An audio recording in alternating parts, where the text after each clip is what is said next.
Okay, well, here we go. So today's play shop is all about the fundamentals of baking gamified learning.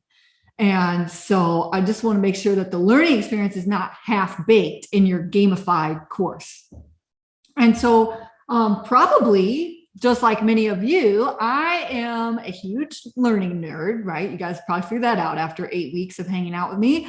And I've actually been playing games since I was a child, and I am a Nintendo baby. And so I don't know if you guys know this or not, I actually wrote my dissertation on the gamification of online corporate training self-assessments with points and levels. That was like the title of my dissertation. And I learned a lot about gamification, and I learned a lot of what not to do during that quantitative study. And that's really what I'm here to share with you. And so that you can create a gamified cake that's fully baked. And so just a hint, the ingredients are clear and measurable performance objectives that combine with meaningful game elements. And yes, I plan on using a ton of cooking and baking metaphors and an analogy. So fair warning there. All right, so how many of you are familiar with Harry Potter? You can just put a yes in the chat or whatever. Actually, where are all my emojis at? Oh, there they are. There they are. Okay, so you guys are all familiar with Harry Potter. Great. Have you guys ever thought about how Hogwarts uses gamified learning? So Hogwarts is obviously, it's an easy example because most of you are familiar with the series, and it's an easy illustration of what it means to gamify experiences. So since gamification simply means the use of game mechanics and experience design to digitally engage and motivate people to achieve certain behaviors or goals. And so if you'll remember, at Hogwarts, the students are divided into teams or houses. And you guys probably all know who they are, right? I just have the symbols. You probably could tell me who they are. We got Gryffindor, Ravenclaw, Hufflepuff, and Slytherin. And I'm sure some of you have taken the quiz as to which Harry Potter house you belong to. And so these teams actually compete throughout the school year to earn points for their houses in order to win the house cup at the end. And the students gain or lose points for certain behaviors like lessons, school and class behavior. They get some points for defeating Lord Voldemort and so on. So in this way, points would reinforce or discourage certain behaviors, while the Harry Potter analogy might break down eventually. At some point, it does illustrate that gamification elements influence learning by one or two processes, either by strengthening the relationship between the instructional design quality and outcomes, a moderating process, or by influencing the learning directly, which would be a mediating process. So for example, Harry Potter, right? In Harry Potter, Hermione is awarded 10 points by correctly identifying the danger of handling mandrakes. And so this is an example of strengthening the relationship between instructional design quality and outcomes. And we could also say that the gamification element of points and completion influence the student's behavior or attitude towards learning about the danger of handling mandrakes, because it earns them points towards their goal of the house cup, right? And so there are actually two types of gamification. There's a kind where you lay gamification on top of instruction that already exists to encourage a behavior or attitude that will increase learning outcomes by making this pre-existing instruction better in some way, like what is done in the example of Hogwarts to increase student motivation to study, for example, right?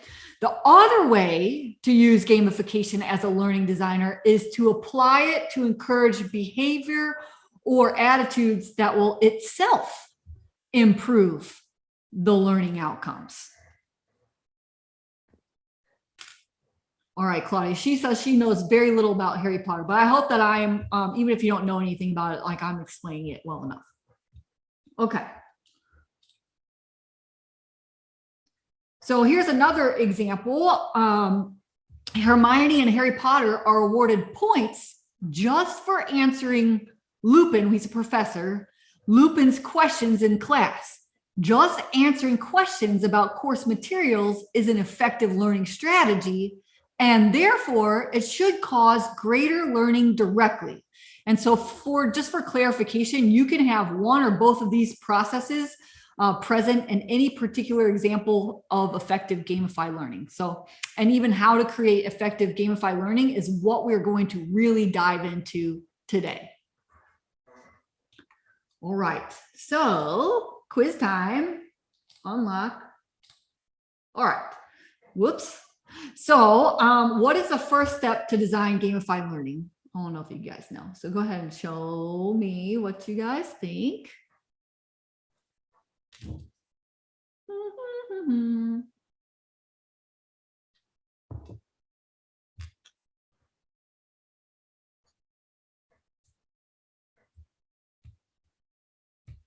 Awesome.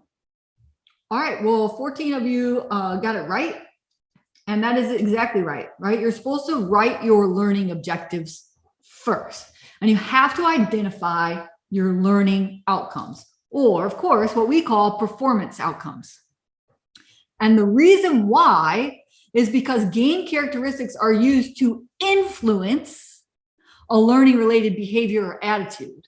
However, if you just add gamification to poor instructional content, then what do you get, right? You could just be encouraging learners to increase their participation in learning irrelevant things, right? Or irrelevant activities. And that's what you're encouraging instead of them actually learning. But we do better than that, don't we? We don't just throw gamification thing on top of content and say, there we go. Instead, the most important thing in your gamified learning recipe is your performance outcome, right? Your learning objectives. And so you have to identify what those are. I mean, you could just add gamification to poor instructional content, and then you could be encouraging learners to increase their participation in irrelevant things. I already said that. So for an example, if you want to add fantasy elements, right? Like this is an example of a fantasy element, right? It's math, but it's math land, right? So that's how you add a fantasy element. And say you want to add the fantasy element to improve the learner's effort or simply to convey that practice assignments are fun, right? An attitude. The only way for this to be effective is if the practice assignments are already effective instructional tools. Otherwise, you're increasing motivation to practice something that is irrelevant. So gamification does not increase learning if the instructional content is not already sound. And this is very, very important, right?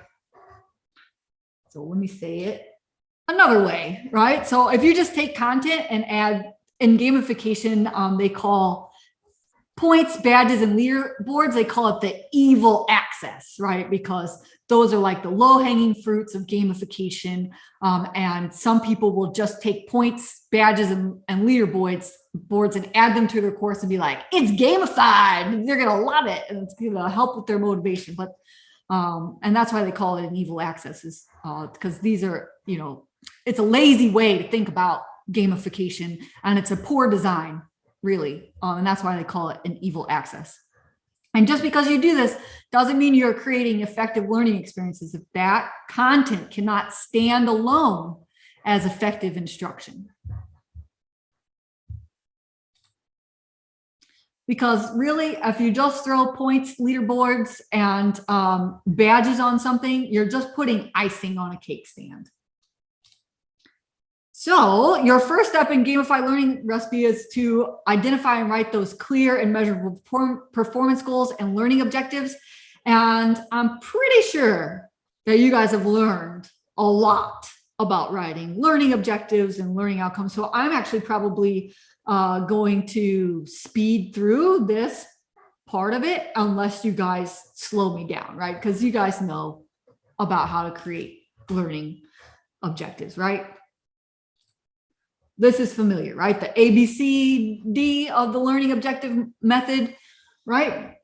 You guys have seen this before. probably saw it whenever you guys join me. Yeah, there's a thumbs up. Okay, so give me all the thumbs up if you want me to just like skip right through this part. Because I got a whole lot more. Okay, so I can skip this. You guys know the who, what, how, and how well. Good, good, good.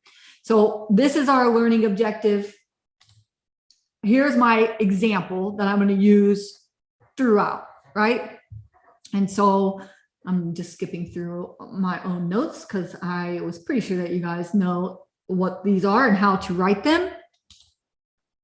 And so here's my example of what we're going to be thinking about throughout this little play shop. So for instance, customer service representatives will be able to apply quality service standards for customers on the phone that exceeds customers' expectations. And then of course, that's a terminal objective.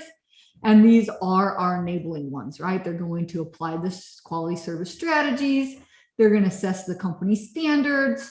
They're going to deliver consistent customer service, and they're going to use those active listening skills, right? Those are our enabling objectives. And so when you think about this, really the best way that I found all the research that I did is the gamified learning theory. And what's a learning theory without a diagram, right? And so that's what I got up right here. What it says is that gamified learning theory defines gamification as a process of using game attribute categories outside the context of a game to affect learning related behaviors and attitudes. And so what you want to look at right here, and I'm going to go through this thing, is like right here we have game characteristics, which is D, right? And so if you look at that, look at how game characteristics, instructional content, and learner behaviors and attitudes influence those learning outcomes. And so as you can see, the game elements are over there on the left, and it does not directly influence learning outcomes like the instructional content does, right? There's a straight line from instructional content to learning outcomes. But game characteristics can influence only behaviors and attitudes that then go to learning outcomes. And that's important to remember, right? And so instead, game characteristics are either a mediating or a moderating process. And so if you guys need any clarifications on these terms, I got you, right?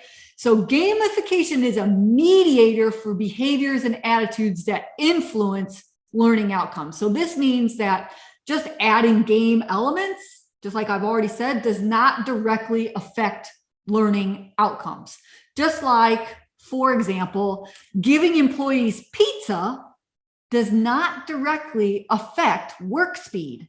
It's the mediating variable in my example is positive morale, right? That's the mediating variable.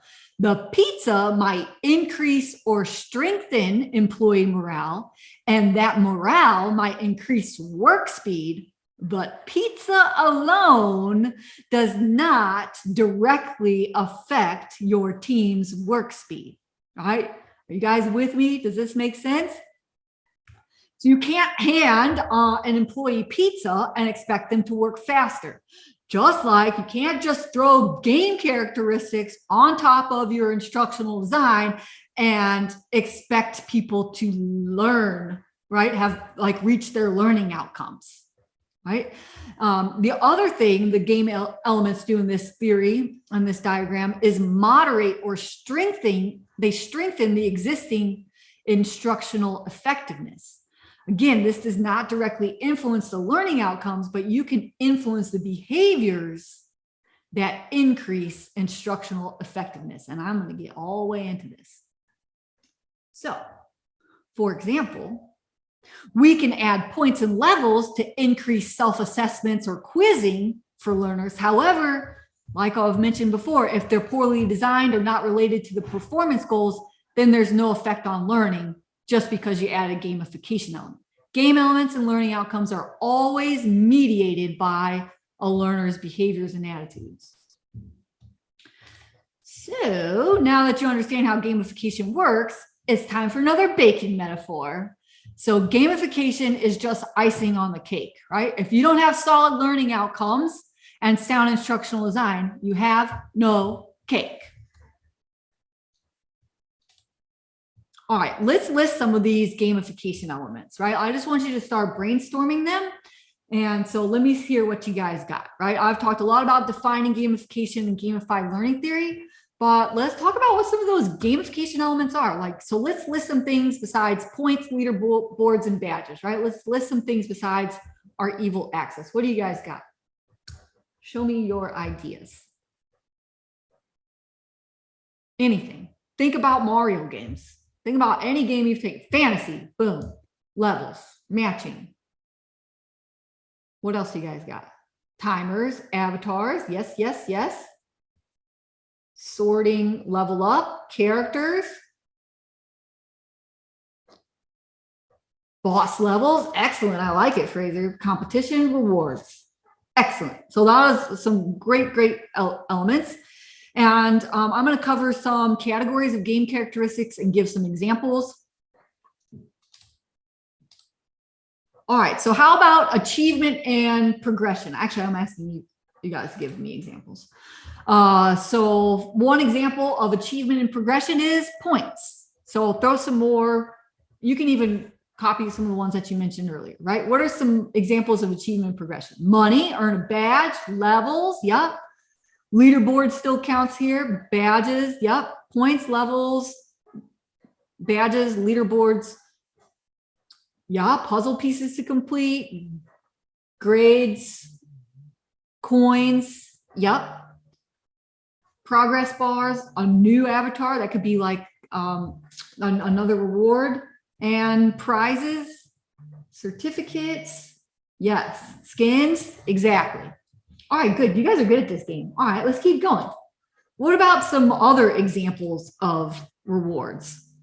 You guys kind of put some of them last time as achievements, but could you also add some of those to rewards as well, right? You guys kind of were on this add-on packs, exactly. That's the kind of things I was thinking about. And these are different categories of gamification. And I want you guys to think of like examples of each category. So we got rewards. Tools, yep. Unlocking other worlds, great. Jamie, new access to tools or tips, yep. Bonuses, power-ups, new paths, yes.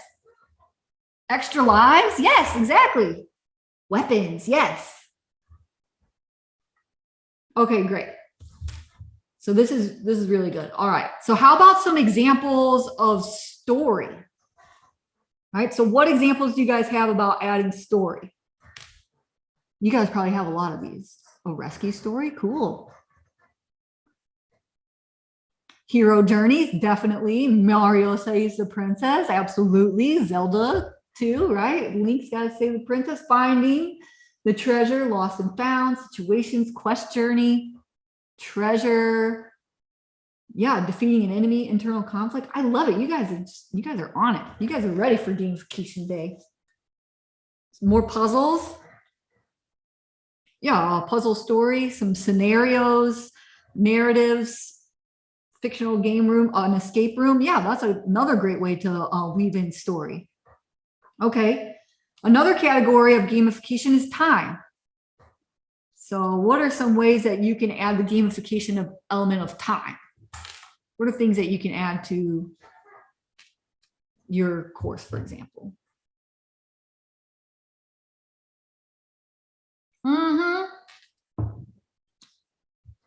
Yeah. A timer. Yep. A schedule, a countdown. Oh, I like how you guys even thought about just making it futuristic. Get new lives after a certain amount of time. Like they do that in Candy Crush, right? You can't get past a certain level, then you have to wait on time to get new lives. Portals, like it. Progression bar, exactly. Mission challenge, cool. You guys are some game players, aren't you? Okay, how about personalization? Now, you guys have mentioned some of these before too, right? Are there other things that you can do? Avatar, yep. What are some other things that you can do to personalize their experience? Selecting your own avatar, yep.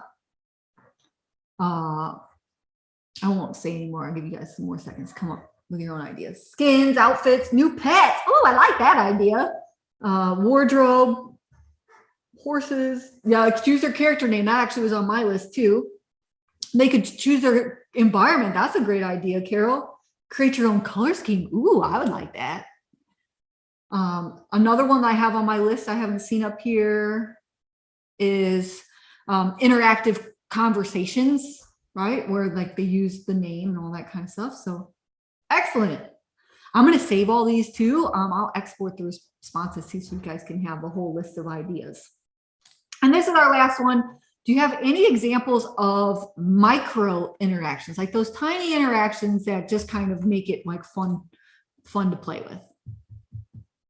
I just have kind of 3 on top. An assistant. Oh yeah, that's a good idea. Yeah, like a little clippy. It's one of the first ones that I think of. Quick puzzles. I'm thinking micro interactions like a toggle, right? An animated rollover. Seek and finds like Easter eggs. Elements of surprise. Some tips. A map. Those are great. A scratch off. That's a great idea, Jane. That's a good one. I like Easter eggs too. I like to find Easter eggs in even just shows. Okay. Awesome. Okay, so obviously this is not the only way to categorize game elements, but it's suitable for our purposes. So the categories that we talked about were points, right? Track correct answers to activities and assessments. And we're talking about competition. Have small learner groups compete for the best answer. Say, for instance, it's game fiction, right? You can include that in your videos, in your knowledge checks. Your discussions could be renamed to adventures, monsters, and councils, for example. If you want to do some time, right? We've got progress, so a progress bar could be added.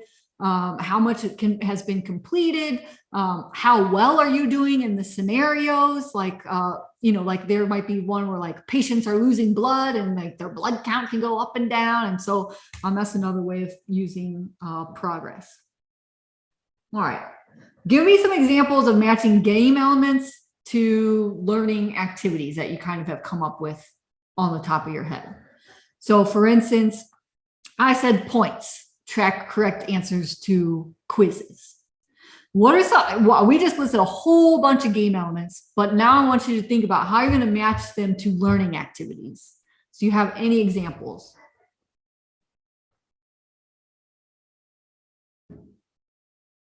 Oh, it says presentation is not open. All right, there you go.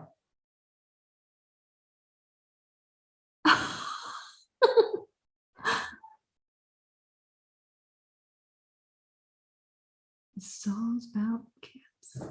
Can you guys get in now?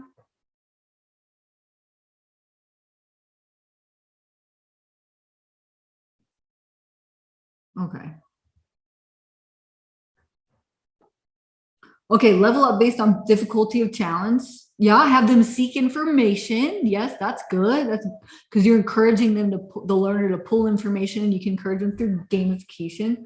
Okay, so if you add personalization, Christy, how does that relate to behavior or a learning activity? Percentages complete, so that might map to they are going to complete the lesson, right? So that's the behavior that you're encouraging. So using a process to go through a maze, that could be fun, right? So you're teaching them the process, and to go through the process, they get through a maze. Points based on performance, exactly, right? The points based on their performance on the quiz was an example. Test element, unlocking elements to get to the next stage. Right, and you want to think about those learning behaviors. Access to social learning through other avatars. Okay, good. All right, so you guys are starting to think about on the right place. All right, so what are some of the strategies that you guys know that increase learning effectiveness? So for instance, I'll start. Time on task. We know that time on task refers to the amount of time learners spend attending education-related tasks, such as following directions and learning activities. We know just more time on task will increase learning effectiveness. What are some of those evidence-based practices that increase learning effectiveness? Repetition, recall, deliberate practice, teach someone else. Repeated tasks under different conditions, yes. Relevance to job, share learning with others. Okay, great. I like seeing your guys' answers first. So I want to go ahead and share some of the ones that we know without a doubt increase learning effectiveness. Time on task, I already kind of mentioned that one. Retrieval practice, right? So that involves recreating something you've learned in your past from memory and thinking about it right now. So if they've already read a book, writing a book report, something where maybe they have to write down all the things they remember, or quizzes, self-assessments, those are all retrieval practice. We know that we want to, that is absolutely an effective learning strategy. The other thing is feedback, right? Immediate feedback. Effective feedback helps our learners understand what they did well and what they could do better. And once they know what is good and what isn't, they're able to adapt their behavior and improve it. So we know feedback is important as an important learning strategy. Social learning, right? The brain is a social organ. And so by building close personal relationships, we can stimulate positive emotions, neuroplasticity, and learning. And there's a ton of different ways, right, that social learning increases learning effectiveness, right? I mean, even the first things we learn as a child are a result of social learning from our parents and schools. All right. Spaced practice could be another one. This is, I meant to say story. This one's about story. So facts and data activate the, that left side of our brain. And the right side is associated with creativity and intuition. So if we can actually roll them into one, right? Learn things through story, we know that it actually creates a cohesive structure in our mind when we learn through story. So we know that learning is an effective learning practice. And then spaced practice, right? So spaced learning delivers content in small portions over several days or even weeks, right? And so you can actually gamify spaced practice too, right? And so video, scenario-based interaction can be incorporated in the spaced practice as well. Interleaving, right? Where you alternate between several different related skills at once. Often in a looser and less process-oriented way. So for example, for a course in reading financial reports, rather than simply teaching the concepts with generic examples of the formats, the learners were tasked with bringing the annual report from 2 of their clients, right? And then as they were taught, then they would look at real world examples, right? And they would interleave other resources into the learning that they have, right? That's another way. That's another one that we know is effective. Dual coding. I think we've talked about this before, right? And that's that theory based on the idea that our minds process visual cues and verbal information separately and simultaneously. And so in the context of learning, that means that materials that combine words and images are especially effective. And then another thing is elaboration, right? Where we give we clarify those relationships between information to be learned and related information. For example, learners' prior knowledge and experience. And this elaboration can just be more and more examples, right? And then also concrete examples. And so taking an abstract concept and creating an example. So if we look at this list of all these things that we know are effective learning strategies based on, evidence-based practices, right? They've gone and they've done the research and they have scientific evidence, right, to show us that these are the legit things that increase learning effectiveness. Then we want to think about how we can use gamification to do things like increase time on task behaviors. It's one of those things again.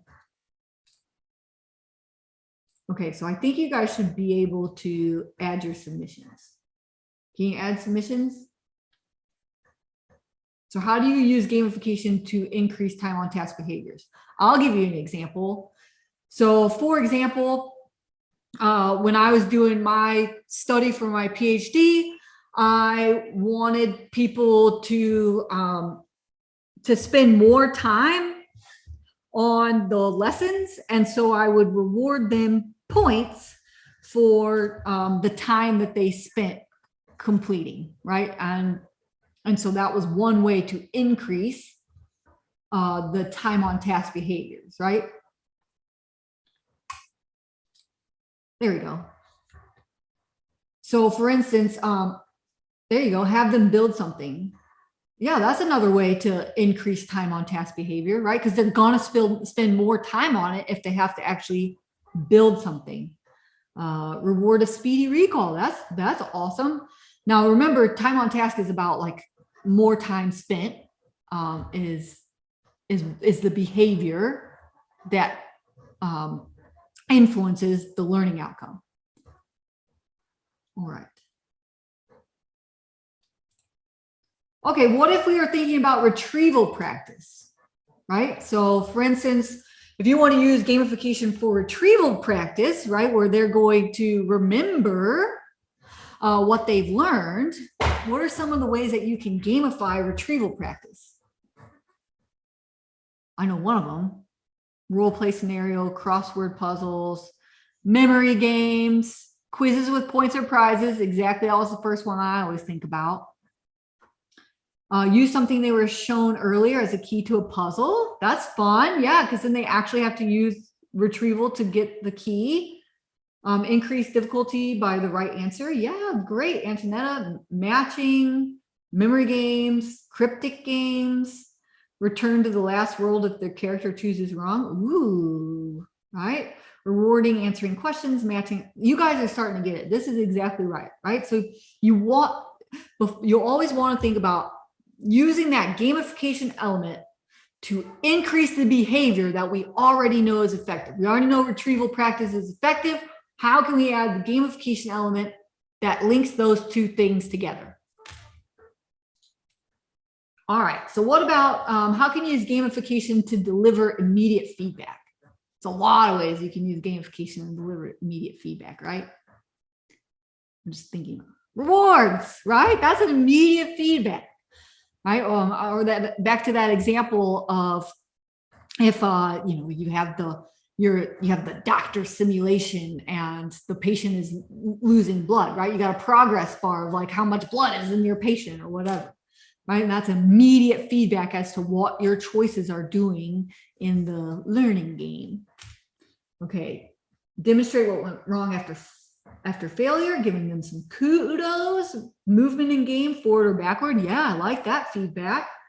Show the right answer. Yeah, exactly. Bursting confetti, eggs or pinatas with prizes. I'd like to play with pinatas. That'd be fun. Click, click, click. Money sounds. Claudia, great reminder just how motivating and how really just adding sound effects can be. Like how much more fun is it to play? I guess I'm like, revealing myself. I have played a few Candy Crushes games. How much more fun is it when you actually turn the sound on and you hear like the little sounds of Candy Crush? Okay, sound effects, colors associated with correct and incorrect. Yeah, that's great. Rewards, leveling up, level up, confettis, gain or lose a life. Great idea, Ben. Okay, good. You guys get this. Okay, how about social learning? How can you gamify social learning? We know social learning is effective. We know that we do that in the academy. So how can you do this for your own learners? Teams. Yeah, play in teams. Project-based learning. I guess that's what you mean by PBL, pretty sure. Team challenges, team building activities, team has information, find a pair to answer a question, each player has a task, depend on, oh yeah, Quizlet, yeah, depending on the team for answers, role play, I like that. That's a great one. Fraser, you're just messing with me. Although they all are applicable, right? Points, badges, leaderboards, compete with others. Yeah, excellent. Okay. How about story? I think this one's going to be pretty No brainer for you guys too, right? Oh, Romana says escape room game. That's another good one. How can you incorporate story? Because we know story is effective in learning, right? Talked a lot about, building problem-centered scenarios and simulations and situations to put your learners in. Yeah, so create scenarios, scenario-based situations, treasure hunts, choose your own adventure. Yeah, no question mark needed. Choose your own adventure is absolutely a story element that you can include in your learning designs. Solve the problem within a fairy tale. Yes, yes. Tie learning target to your storyline. Have the learner tell a story. Yeah, especially like if you're doing in person, helping a character resolve an obstacle. Use relative characters to the audience. Great. These are all awesome ideas. Play a character in a different historical time. All really good. All right, what about space practice? Right, remember you're going to deliver content in small portions over several days or weeks. Content is then reintroduced at specified intervals to prevent learning decay. So what are some of the ways that you can add gamification in space practice? Different levels. Rewards for coming back. Good one, Karen. Yeah.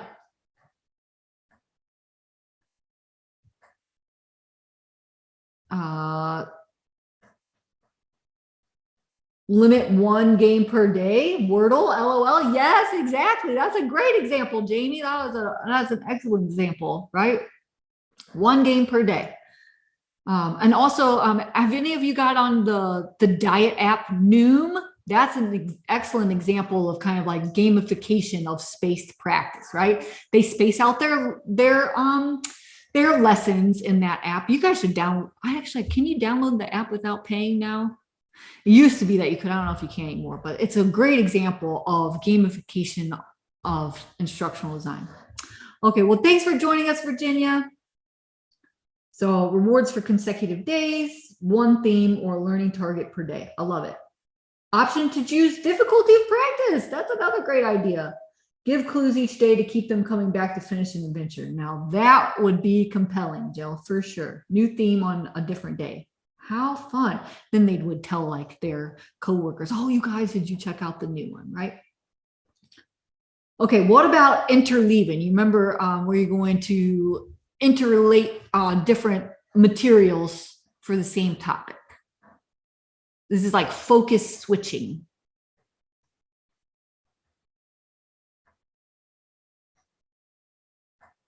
So you want to think about how you incorporate variety, curiosity, and mental breaks.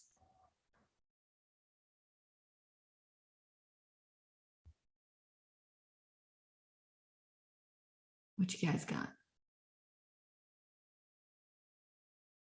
Having to collect different pieces throughout to complete the task at the end? No question mark needed. That would be a great example of using interleaving, right? Say, for instance, they have a case study, like they're a detective or whatever, and they have to pull in different materials, right? They've got to look at the scene of the crime. They got to look at reports from the police officers. Maybe they interview some people. That's different materials that are teaching them, right, how to be a good detective, just for example. You guys all have question marks at the end of your piece. Change topic learner is doing each time.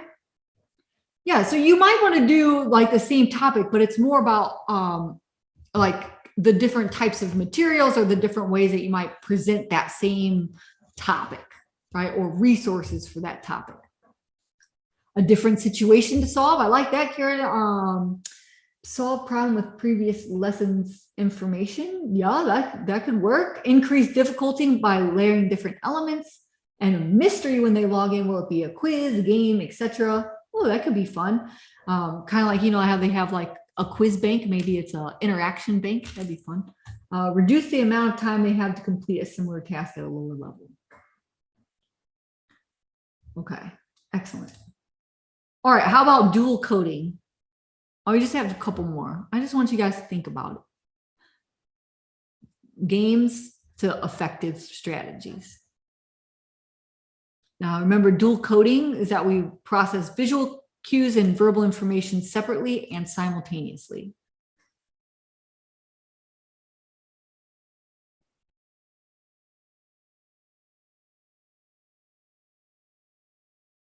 Use the same sound with the same icons throughout the game, voiceover for text. Yeah, that'll work, right? Like every time you get a reward, you get the same kind of sound. That would kind of help with your rewards. Words on screen with achievements, characters speak with audio, have them match the sounds to images. Yeah. And even just really about having, you could gamify the images, right? By layering fantasy in your images and your visuals. That could be an example. A game master that narrates the scenarios of fun. Okay. All right. So hide and I can hide them. What are some ways to add gamification elements that meet the learning objectives? Say we're going to do this customer service thing. What are some of the ideas that you just have just looking at these objectives that I've just kind of made up based on the Disney customer service training that you could do, where we know what makes things effective learning. We know some gamification elements. Here's a real problem that we need to solve, right? We need to train our customer service reps. So what are some of those ways that we could add gamification elements to meet some of these learning objectives? Like active listening. I want to see what you guys got.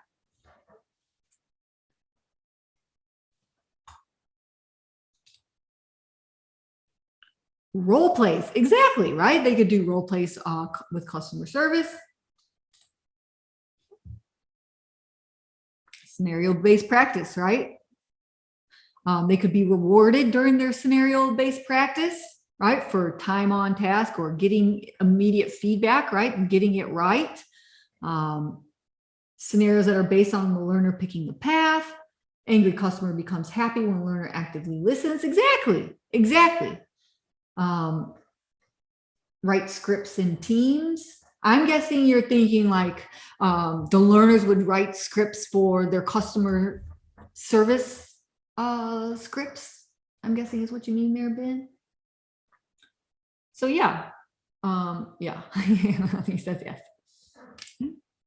Yeah, so some of the other things that you guys think about, right? Fairy tale of a bad call versus a good call, I like it, right? So you can add fantasy to even the scenarios.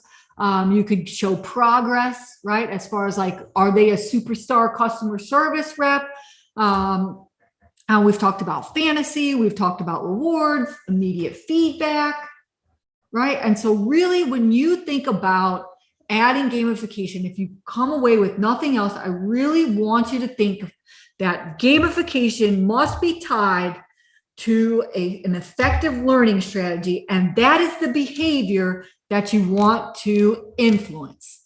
Your instructional content should always be sound and follow all those best instructional design principles that you learn all throughout the academy and other resources. But when you want to add gamification, you want to think about those behaviors that we know increase learning effectiveness. And so that's why I went through all of them, right? Things at the customer service rep does that either increases or decreases the life of the customer. That's a great way to add gamification, right? Click all the wrong responses to a scenario, give them options to both good and bad. So great. These are all, this means that you guys are all thinking in the right way. So I did this for GameCon, so I'll go ahead and stop share. Did you guys have any questions about what I shared or gamified learning theory or anything like that? Are you guys ready to go add some gamification elements to your courses now that you know how to properly do it? What are some of the main programs that you can use? So you can add gamification out. There are so many ways that you can do it. So for instance, obviously Storyline is an easy one to think about. because you have a lot more freedom as far as the type of customizations that you could do on your gamification. Genially is another one. You can add it with just about any kind of e-learning tool that you can find. Mobile learning does it. And even just think about outside of learning, there's gamification on top of platforms, right? You're rewarded on Facebook platforms, right? With like reactions, with badges, right? And notifications, and it's social. And they do the same kind of thing to LinkedIn, right? Like an all-star profile. You can add LinkedIn Learning badges to your profile. Your things get shown in the news feed more because you're rewarded by interacting with other people, right? And that's all gamification elements tied to the behaviors that they want to increase on the platform, right? Same kind of thing. What are the behaviors that we want to increase in our learning? Is it time on task? Is it dual coding? Is it spaced practice? Whatever. As an ID, are you passing off your idea to someone, or is this something that you're making in Storyline? It just depends on what your role is, right? So if you are an instructional designer that does all the things in your role, then you're designing and developing. If you just do from analysis to storyboards, then you're just designing, and somebody else has to figure out how to program that. Let's see, I have a question come up. How can you make sure gamification is fun? That is a really good question, Fraser. I think, I mean, is Tabitha here? I saw she was here earlier. She's like our Sententia gamification master, but I think it has to do with a couple things. I think it has to do with the element of surprise, that the gamification elements are meaningful, right? And so that's another way to make sure that you know that it's fun, right? That you're not just having them arbitrarily get points for no good reason. And then the other thing that I think that makes gamification fun is when you allow people to fail. What is it that keeps you playing a game, right? It's not because it's easy to beat, is it? Right? It's because it is a little bit of a challenge. So you kind of have to you got to let people fail, give them the element of surprise, and make it meaningful.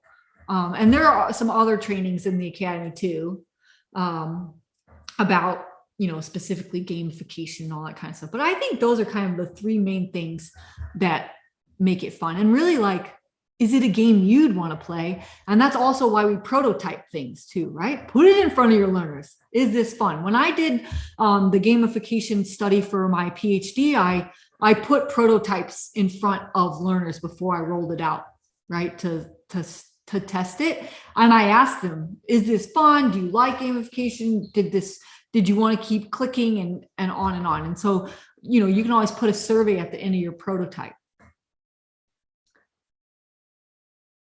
Yeah, and then even Karen says, the kids in my class always want to know what happens when you get it wrong in a game. Yeah, and that's the thing too. I do too. Like, I'll answer wrong just to see what happens. Are they going to give me a wah-wah, or do I just get to try again? It's more fun to get a wah-wah, right? Oh, and Jill says, I love when there are fun, silly responses or images to questions. Yeah, me too. Me too. So anything that you can like surprise and delight your learners, that's really kind of what makes things fun. I mean, like, what makes it fun to like watch a comedy TV show, right? It's like when they surprise you with what the outcome is, right? You're not guessing what they're gonna do.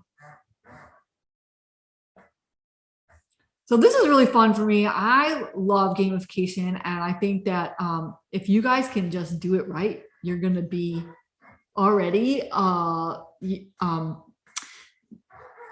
doing gamification better than what it's already done in our current industry. And a lot of times what our current industry does is they just paste points, levels, and badges on top of things, but they don't actually think about how to influence that moderating behavior.